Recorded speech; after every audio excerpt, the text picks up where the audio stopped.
Hey guys, welcome to the YouTube video where today we're talking about hamsters, where they come from, where they originated, and overall of hamsters' history.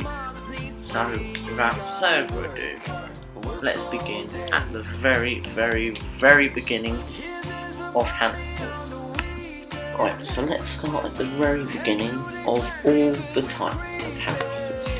So, at the beginning we have the golden hamster, that is one kind. We have the winter white dwarf hamster, we have the Roborowski dwarf hamster, the Chinese hamster, Campbell's dwarf hamsters, the European hamster, which is huge like a guinea pig, grey dwarf hamster, Chinese striped hamster, greater longer tailed hamster, the Circatalus, the Grand Sioux hamster, the Mesperos hamster, and the Agrostus hamster.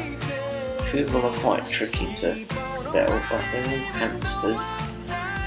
Hamsters tend to be small. The only hamster that goes above hamsters is the European hamster. They're like a guinea pig, but they're still a hamster. Anyway, there's your kind of hamster. That is every kind of hamster there is. Yeah, let's go on to the next. Let's go to the beginning. Where were they first from? So here we are at the beginning. Hamsters were domesticated in the late 17s. Yes, that is 1700. So a long time ago, to be honest, but that is when hamsters were first domesticated and found. Let's go on to the next thing. The first hamster that was ever seen was actually quite sadly stepped on, because it came up out of the ground, out of its little burrow hole, and a person saw it and didn't know what to do. So the very first sighting of a hamster didn't end very well, but eventually they ended up getting domesticated, and here we are today with our friends.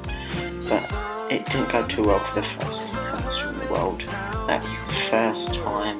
That was back in 16, just before hamsters were domesticated. So yeah. Now we can get on to actually talking about hamsters, because that is basically the history of hamsters. They were found and they were domesticated. But let's get on with what hamsters are. So hamsters are basically a fuzzy little ball. They're friendly, they only bite when they're scared. It is a self-defense mechanism, it's nothing to worry about. Just because it might have bit you, don't mean get rid of it, it's evil. Hamsters are friendly, they will earn your trust and you will be able to hold them. They want to be held, this is what they want. And just earn their trust slowly. They're not evil, they are really friendly. You get all different types of hamsters, small, bigger, extra small. And I find that the Roborowski hamster is super fast running. But if you're going to get a hamster and want to start off, I would go with a Syrian. They're easy to care for. But hamsters are friendly. Let's go on to the next fact. Going back to the history just a little bit, hamsters were actually used as food now and then. They were used as a treat. I don't know why. Who would eat a hamster, but if you did, shame on you. It's so cute, fuzzy and friendly. Why would you eat one? But hamsters, yeah, why would you eat them? They only grow up to 2.5 inches. Like, they're not too big. Like, why would you eat one? Hamsters are very small, they don't have much meat on them. Why eat a hamster? Let's go on with the next fact. And now that hamsters are domesticated and they are used as pets, just because they're small, doesn't mean they need small cages. Hamsters need a lot of space to run around. 450 square inches is the absolute bare minimum for hamsters. On a cage, you have to have 450 square inches at the minimum. Please try and get a bigger cage as you can. The bigger, the better. It won't take up room, but at least you'll have a happy hamster. If you have a too small cage for a hamster, it will stress them out and you won't be able to hold them. They'll just want to bite you because they'll be agitated. So please try and get a bigger cage. And I will say also, try and get a cage with a thick bottom so that you can put a lot of wood shavings so that they can burrow. The minimum on wood shavings thickness is 4 to 5 inches. So anything over 4 to 5 inches is perfect. Hamsters will be able to burrow because they are naturally burrowers. They live underground. So in other words, just get as big as a cage as you can and give them a lot of bedding so that they can burrow. Now for a very important thing, hamsters' diets. Never give your hamster meat.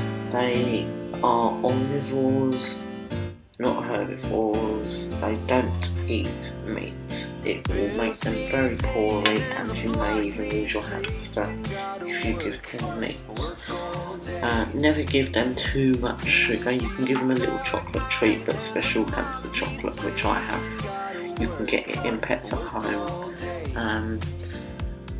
Just not too much sugar, but you can give them vegetables. You can give them vegetables. You can give them grass. You can give them seeds. They eat fruits, vegetables, nuts, and that can all be bought in the store or even in a pet store. But I'll go to the store; it's a bit cheaper. But just don't give them chocolate, garlic or salty or sugary foods because it will make them very, very, very poorly. The next thing is never ever ever put two hamsters together. Hamsters are solitary creatures. They live alone. Dwarf hamsters can live together, but still, just don't put two hamsters together because they still may fight to the death because they are very protective over their own space. They need space. Just don't put two hamsters together. It won't end up well. The next thing is hamsters are nocturnal. They are awake at night and sleep most during the day. They get up in the day to go and get some food, to have a little run about, but very, very, very rarely, unless you wake them up, in which case they won't be very happy with you. So don't get a hamster if you're young, because hamsters are nocturnal. It won't be out in the day to play with, and they're not toys to play with as well. They're nocturnal, so you won't see them in the day. You will only see them at night. I will quickly repeat here, don't put hamsters in water as it will make your hamster likely to die. It will take all the oils out of their fur. Please don't put your hamsters in water or near water. Hey guys, thanks for watching this video. Me and Earthin will see you in the next one. This was all about hamsters, history about hamsters and some facts. Hope you enjoyed. Me and Earthin will see you in the next one. I'm going to go record another video right now. Hope you enjoyed this video. Enjoy the next video and I'll see you in the next one. Goodbye.